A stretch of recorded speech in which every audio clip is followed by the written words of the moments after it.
오늘 우리의 이야기에 귀 기울여 주시는 여러분의 마음에 평화가 깃들기를 기도합니다.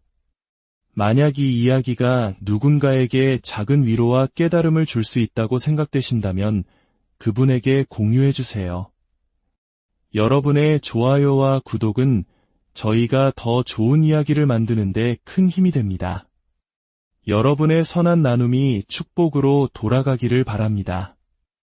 음악이 사라진 단어들처럼 영혼 없이 그저 정해진 동작을 반복하며 살아가는 듯한 기분을 느껴보신 적 있나요? 심부름을 하고 지루한 대화를 듣고 상대방은 나에 대해 아무것도 묻지 않는 그런 시간들 말입니다. 마치 보수 없는 감정 노동자가 된 것 같은 기분. 나르시시스트와의 관계 후폭풍 속에서 가장 고통스러운 것 중 하나는 단지 그 관계 안에 있었다는 이유만으로 나 자신도 문제의 일부라고 느끼게 되는 것입니다. 이것이 바로 나르시시스트적인 관계나 가족, 심지어 친구나 직장 환경에 있었던 많은 사람들이 스스로를 의심하고 혹시 내가 문제인 걸까? 나도 그 사람처럼 나르시시스트가 되어가는 건 아닐까? 하고 괴로워하는 이유입니다. 우리는 그 비정상적인 시스템에 적응하고 때로는 완전히 굴복하기도 합니다. 불편한 타협을 하고 건강하지 못한 생존 방식을 배우게 되죠. 그리고 나르시시스트적인 시스템, 특히 가족 관계에서 모두가 하게 되는 한 가지 공통적인 행동이 있습니다. 바로 거짓말입니다. 이것은 나르시시스트 성향의 사람만 하는 것이 아닙니다.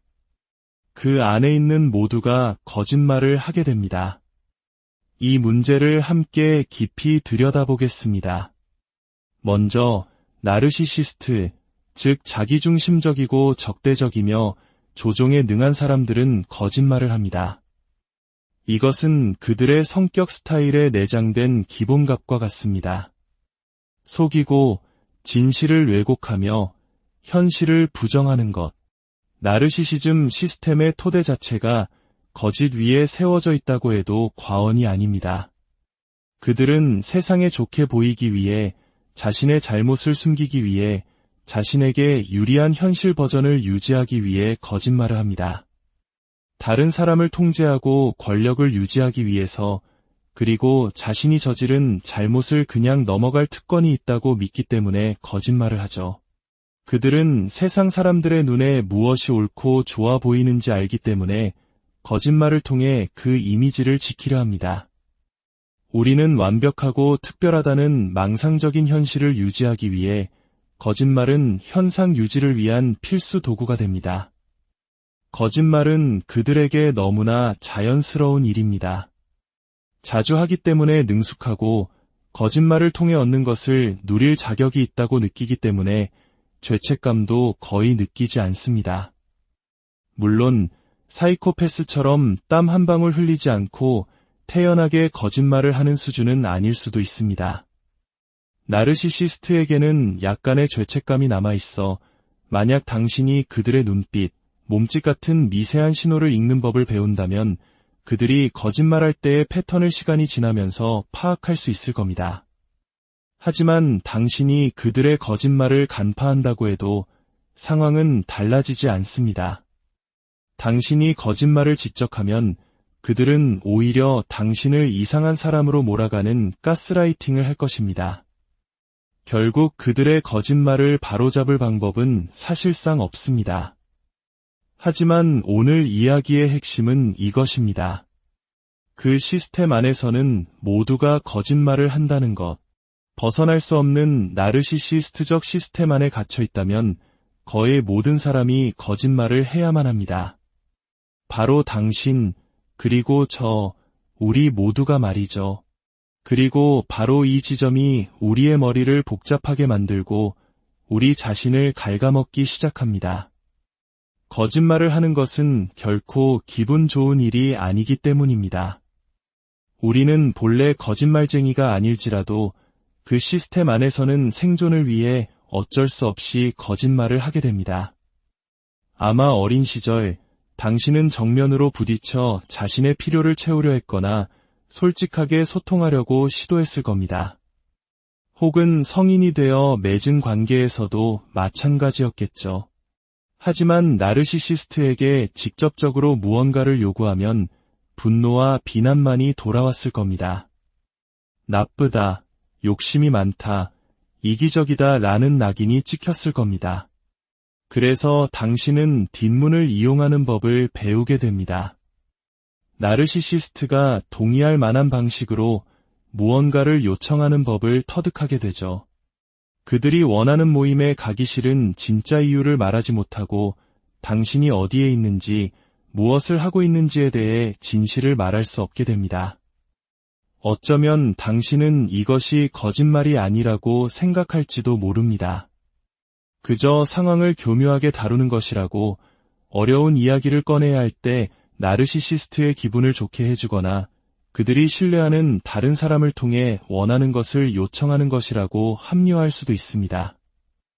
이제 당신은 그들이 쓰는 삼각관계 조종을 생존을 위해 똑같이 사용하고 있는 자신을 발견하게 됩니다. 이 모든 과정은 찜찜하고 기만적으로 느껴지며 진짜 내 모습이 아닌 것 같아 괴롭습니다. 저는 소위 커피캔 이야기를 가진 많은 사람들을 알고 있습니다. 나르시시스트와의 관계 속에서 절박한 경제적 필요가 있었지만 그 필요가 결코 채워지지 않을 것임을 알았던 사람들입니다. 그래서 그들은 생활비를 받은 뒤 쿠폰을 쓰고 할인을 받는 등 영리한 예산 관리로 식료품비를 2만 원 정도 아낍니다. 그리고 그 푼돈을 고통스러울 정도로 페인즈테이킹리 아끼고 모아서 정말 필요한 곳에 사용합니다. 저는 제 가족 시스템 안에서도 이런 일이 수년간 일어나는 것을 보았습니다. 나르시시스트인 가족 구성원이 절대 허락하지 않을 다른 가족을 돕기 위해 몇 년 동안 푼돈을 떼어내 몰래 현금을 모으는 것을요. 이렇게 커피캔에 2만 원을 숨기는 것이 기만일까요? 그 판단은 여러분의 몫입니다. 나르시시스트와의 관계에서는 당신이 아무 잘못도 하지 않아도 그들은 당신의 친구나 동료, 당신이 즐겁게 시간을 보내는 사람들 모두를 비난할 수 있습니다. 당신의 일정까지 통제하려 들 수 있죠. 그래서 당신은 누구와 함께 있는지 거짓말을 하게 될지도 모릅니다. 친구와 커피 한 잔 마시는 중이라고 솔직히 말할 수 없습니다. 비난을 듣고 싶지 않기 때문이죠. 혹은 당신의 나르시시스트 파트너가 좋아하는 친구와 함께 여행을 간다고 거짓말을 할 수도 있습니다. 그 친구가 당신의 알리바이가 되어주는 동안 당신은 사실 힘들어하는 다른 가족을 몰래 만나러 가는 겁니다. 만약 파트너가 이 사실을 안다면 길길이 날뛸 것이 뻔하기 때문이죠. 상황이 이렇게까지 뒤틀리게 됩니다. 친구와 즐겁게 쇼핑을 하기 위해 야근을 한다고 거짓말을 할 수도 있습니다. 기분 좋은 일은 아니지만 많은 우리에게 이것은 끝없이 이어지는 말다툼이나 이 관계가 얼마나 끔찍한지를 다시 한번 상기시키는 고통스러운 순간을 피하는 최선의 방법입니다. 슬프게도 우리가 이런 사소한 거짓말을 할 때 관계는 오히려 더 오래 지속될 가능성이 커지고 우리는 진실을 말하지 않는 나쁜 사람이 된 것 같은 기분에 휩싸입니다. 시간이 지남에 따라 나르시시스트적인 가족 시스템이나 관계 전체는 거대한 첩보 소설처럼 변해갑니다. 아무도 진실을 말하지 않고 모두가 자신이 정말로 필요한 것을 얻기 위해 다른 것을 요구하는 법을 배웁니다. 혹은 자신이 무엇을 하는지, 심지어 자신이 누구인지에 대해 진실을 말하지 않거나 알리바이를 만들어냅니다. 밤에 밴드에서 음악을 연주하면서 스쿼시를 치러 간다고 말하는 것처럼요. 이렇게 잘하거나 이런 관계 속에 있는 사람들은 말합니다. 저는 제가 완전히 가짜 같아요. 사기꾼이 된 기분이에요. 저는 그냥 거짓말쟁이일 뿐이에요. 그리고 어떤 사람들에게는 이 거짓말이 점점 더 자연스러워지기 시작합니다. 어떤 분들은 제게 이렇게 말했습니다. 정말 최악인 건 제가 굳이 거짓말을 할 필요가 없는 상황에서도 거짓말을 하고 있는 저를 발견했다는 거예요. 왜냐하면 우리는 세상에는 진실을 말해도 되는 건강한 관계가 있다는 사실을 잊어버리기 때문입니다. 나르시시스트 시스템을 겪고 나면 거짓말은 거의 정상적이고 필요한 것으로 느껴지며 심지어 반사적인 행동이 될 수 있습니다. 필요를 채우거나 그들의 분노를 피하는 유일한 방법처럼요. 겉으로 보기에 완벽해 보이는 나르시시스트 시스템은 꽤 많습니다. 사진 속 모두는 행복해 보이고 각자 맡은 바를 잘 해내고 있죠. 소셜 미디어에서는 휴가를 즐기는 멋진 모습으로 가득합니다. 하지만 그 모든 것은 거짓이라는 대가를 치르고 얻은 것일 수 있습니다. 외부 이미지는 종종 우리를 속여 한 가족이 잘 기능하고 있다고 믿게 만들지만 그 내부는 복잡한 거짓말 시스템으로 겨우 유지되고 있을 뿐입니다. 그리고 그 거짓말들은 시스템 안에 있는 사람들의 정신의 벽돌처럼 무겁게 내려앉아 스스로를 가짜라고 여기게 만들거나 심지어 건강한 관계를 맺는 방법조차 모르게 만들어버립니다. 그리고 우리가 가장 뚜렷하게 보는 것은 바로 수치심입니다. 엄청난 수치심, 거짓말을 한 것에 대한 수치심, 이 시스템의 일부라는 것에 대한 수치심, 이 시스템에서 왔다는 것에 대한 수치심. 어린 시절부터 이런 환경에 있었다면 당신은 그 시스템에서 살아남아야만 했습니다. 생존을 위한 거짓말은 철학자들은 다르게 주장할지 모르지만 저는 심리적 안정이 우선이라고 생각합니다. 아이는 삶을 헤쳐나가기 위해 그 시스템의 속임수를 배울 것입니다. 그것이 바로 생존입니다. 만약 당신이 명예를 지키기 위해 항상 진실만을 말하는 길을 택한다면 감정적 학대로 인해 완전히 지쳐버리거나 더 나쁜 상황에 처할 수도 있습니다. 성인 관계에서는 애착과 연결, 그리고 현실적인 이유와 사랑 때문에 관계가 지속되기를 원할 수 있습니다. 하지만 당신은 이 관계를 유지하는 방법이 거짓말이라는 것을 발견하게 될지도 모릅니다. 아주 사소한 것들일 수 있습니다. 한 식료품점에 간다고 거짓말하고 다른 곳으로 가는 것. 왜냐하면 더 오래 운전하는 시간이 당신의 머리를 맑게 해주고 나르시시스트적인 사람이나 시스템으로부터 잠시 벗어날 시간을 주기 때문입니다. 진실이란 궁극적으로 우리 자신을 온전히 드러내는 것입니다. 우리에게 무엇이 진실인지 존중하며 말하고 우리의 가치에 말을 부여하며 우리의 진정한 모습으로 존재하고 표현하는 것입니다. 이 모든 것은 이론상으로는 훌륭하게 들리지만 나르시시스트적인 관계에서는 불가능할 뿐만 아니라 심지어 그다지 나르시시스트적이지 않은 일부 관계에서도 용납되지 않을 수 있습니다. 당신의 진실은 종종 다른 사람에게는 문제가 되기 때문입니다. 하지만 나르시시스트 관계에서 살아남기 위해 당신은 당신의 진실을 공유할 수 없습니다. 당신의 진정한 자아의 아주 작은 조각이라도 지키기 위해 당신은 당신이 누구인지를 부정해야 합니다. 그리고 그것이 바로 모든 거짓말 중 가장 큰 거짓말입니다. 그러니 우유값이 얼마였는지, 누구와 점심을 먹었는지, 집에 오는 길에 멀리 돌아왔는지, 방과 후에 축구를 하지 않았는지에 대해 거짓말을 하는 것이 놀라운 일일까요?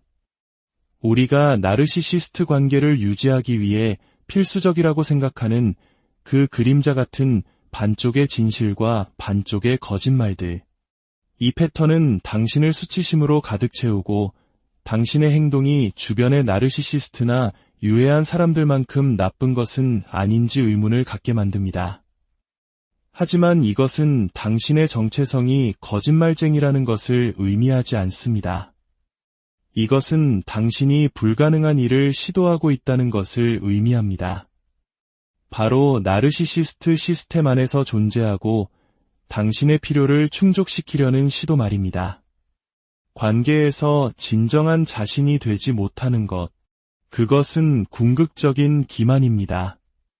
그리고 불행하게도 이 관계들 속에서는 우리의 진정한 자아를 안전하게 드러내거나 발전시키는 것이 불가능하기 때문에 우리는 일련의 거짓말을 통해 살아가야 하는 수치스러운 부담을 떠안게 됩니다. 어떤 분이 제게 해주신 이야기가 기억납니다. 거짓말은 단순히 생존 수단이 아니었다고 합니다. 거기에는 흥미로운 반전이 있었습니다. 그녀는 오랫동안 나르시시스트와 관계를 맺고 있었고, 이혼하기에는 안전하지 않다고 느끼는 여러 이유가 있었습니다. 그녀의 파트너는 차와 전화기에 추적 장치를 달아두어 그녀가 어디에 있는지 항상 알고 있었습니다. 어느 날 그녀는 대형마트에 심부름을 가야 했습니다. 그녀는 파트너에게 XYZ 마트에 간다고 말했습니다. 그러자 그가 말했습니다. 아니, 당신 거기 안 갔잖아. 그녀는 쇼핑한 물건들을 보여주며 말했습니다. 아니, 나 갔다 왔어. 이것 봐. 그는 다시 말했습니다. 아니, 당신은 사실 저쪽 마트에 갔었지. 그의 말이 맞았습니다. 그는 추적 장치를 통해 알고 있었던 겁니다. 제가 그녀에게 물었습니다. 어차피 들킬 걸 알면서 왜 그냥 사실대로 말하지 않았나요? 그렇게 중요한 문제도 아니었는데요. 그녀가 대답했습니다. 저는 이 관계에서 제 자신을 너무나 많이 잃어버려서 비록 다른 대형마트에 갔다고 말하는 사소한 거짓말일지라도 그 순간만큼은 제가 작은 승리를 거둔 것 같았어요. 때로는 거짓말이 단순히 필요를 전달하는 수단이 아닐 때도 있습니다. 때로는 그것이 심지어 들킬 것을 알면서도 그 관계 속에서 나 자신으로 존재하려는 처절한 시도일 수 있습니다. 비록 그것이 결국에는 기이하고 징벌적인 상황으로 끝난다 할지라도 그녀에게는 그 순간 진정한 자신으로 존재하는 것이 거짓말을 할 만한 가치가 있었던 겁니다. 물론 기분 좋은 일은 아니며 많은 사람들이 이에 대해 죄책감을 느낍니다. 하지만 우리는 자문해야 합니다. 이 관계들 속에서 생존의 대가는 무엇인가? 거짓말은 종종 그 대가 중 하나입니다. 이제 필사적인 삼각관계에 대해 이야기해 봅시다. 당신의 나르시시스트 파트너가 존경하고 그의 말을 듣는 친구의 남편이 있다고 상상해 보세요. 당신은 그 친구의 남편이 당신의 파트너에게 무언가를 제안하면 파트너가 그것을 좋은 생각이라고 받아들인다는 것을 알아차립니다. 하지만 만약 당신이 똑같은 것을 제안하면 그는 무시하거나 나쁜 생각이라고 말할 겁니다. 그래서 당신은 당신의 파트너가 무언가에 동의하게 만들어야 할 때 친구를 통해 그녀의 남편에게 그 제안을 하도록 교묘하게 방법을 찾으려 합니다. 그것이 당신의 파트너를 설득할 수 있는 유일한 방법이기 때문입니다. 이것은 건강하지 않습니다. 이것은 여전히 삼각관계 조종이지만 절박함에서 비롯된 부산물입니다. 나르시시스트는 당신의 말을 무시하기 때문에 당신은 제3자를 통해야만 하는 겁니다. 어떤 사람들은 이 방법 대신 자신이 원하는 것과 정반대의 것을 제안하기도 합니다. 나르시시스트가 반대로 행동하고 싶어 할 것이라는 희망을 가지고 말이죠. 하지만 솔직히 이 방법은 성공 확률이 낮습니다. 생존은 용기와 회복력에 관한 것이지만 때로는 우리의 가치, 도덕, 그리고 진정한 자아와 어긋나는 방식으로 행동하게 만들기도 합니다. 우리 대부분은 타고난 조종가가 아닐 겁니다. 사실 우리는 건강한 관계에서는 매우 직접적이고 개방적이며 자기인식이 뛰어난 소통을 할 수 있습니다. 그러나 나르시시스트 관계에서는 그것이 통하지 않습니다. 그래서 우리는 살아남기 위해 필사적인 삼각관계 같은 일을 하게 됩니다. 언젠가 되돌아보며 내가 왜 그랬는지 알아라고 말할 수 있을 겁니다. 하지만 오랫동안 많은 생존자들은 수치심, 도덕적 상처, 죄책감, 그리고 나도 그 사람처럼 끔찍한 짓을 하고 있구나 하는 혐오감을 느낄 것입니다. 그리고 이것이 바로 치유를 방해할 수 있습니다. 저는 필사적인 삼각관계를 판단하지 않습니다. 생존은 쉽지 않습니다. 특히 주변 사람들 대부분이 당신의 상황을 이해하지 못할 때는 더욱 그렇습니다. 굶주리고 있을 때 음식을 훔치는 것은 용서받기 쉽지만 고장난 가전제품을 바꾸기 위해 조종적인 속임수를 쓰는 것은 이해받기 어렵습니다. 집이 불탈 지경인데도 나르시시스트가 협조하지 않는 상황은 다른 사람들에게는 보이지 않기 때문입니다. 이런 나쁜 습관들을 버릴 수 있을까요? 물론입니다. 많은 사람들이 나는 나르시시스트 관계에 있으면서 끔찍한 관계 습관을 갖게 되었어요. 말다툼을 피하기 위해 거짓말을 더 많이 하게 됐고 친구들을 만나기 위해 더 은밀하고 비밀스러워졌어요 라고 말합니다. 우리는 그 패턴들을 버리는 법을 배워야 합니다. 그리고 그것은 부분적으로 새로운 관계에서 신뢰를 쌓으면서 이루어집니다. 쉽지 않지만 우리는 할 수 있습니다. 이제 소통의 붕괴에 대해 이야기해 봅시다. 건강한 관계에 관한 모든 책과 조언은 소통을 강조합니다. 하지만 나르시시스트 관계에서는 이 모든 조언이 무용지물이 됩니다.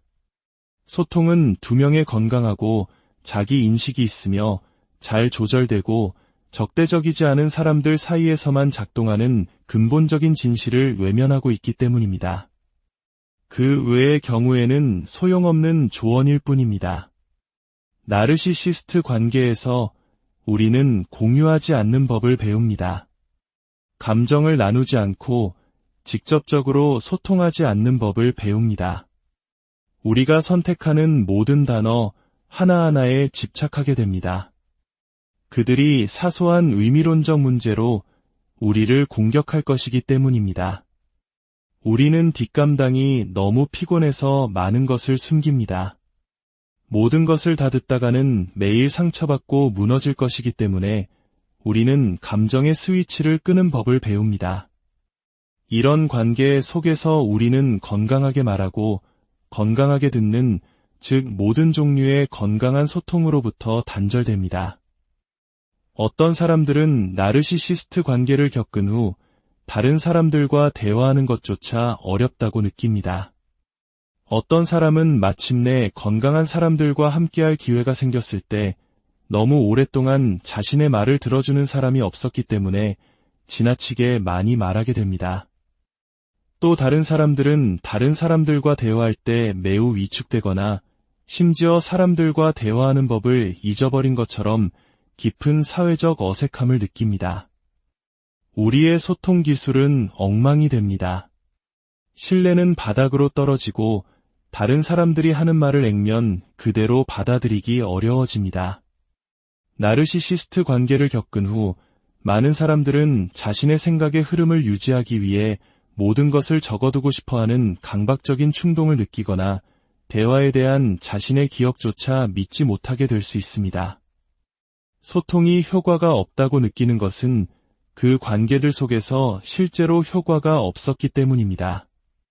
나르시시스트 가족 시스템에서 당신은 소통이 두려움과 위계 질서에 기반하며 어떤 목소리는 중요하고 다른 목소리는 그렇지 않다는 것을 배웠습니다. 한 사람의 말이 법이고 다른 의견은 중요하지 않다는 것을요. 마지막으로 영혼 없이 의무를 이행하는 것에 대해 이야기해 봅시다. 우리는 관계를 끊을 수 없는 여러 이유 때문에 그들 곁에 머뭅니다. 의무, 책임감, 다른 누군가와의 연결을 유지하기 위한 수단, 직업적인 이유 등입니다. 이런 관계 속에서 당신은 영혼 없이 형식만 갖추는 법을 배웁니다. 그레이락, 옐로우락, 무관여 등은 모두 이것의 다른 표현일 뿐입니다. 당신은 옳은 일을 합니다. 부탁합니다. 감사합니다라고 말하고 샌드위치를 사면서 그들의 것도 하나 더 사다 줍니다. 하지만 그들이 변할 것이라고 기대하지 않고 당신의 속마음을 공유하지도 않습니다.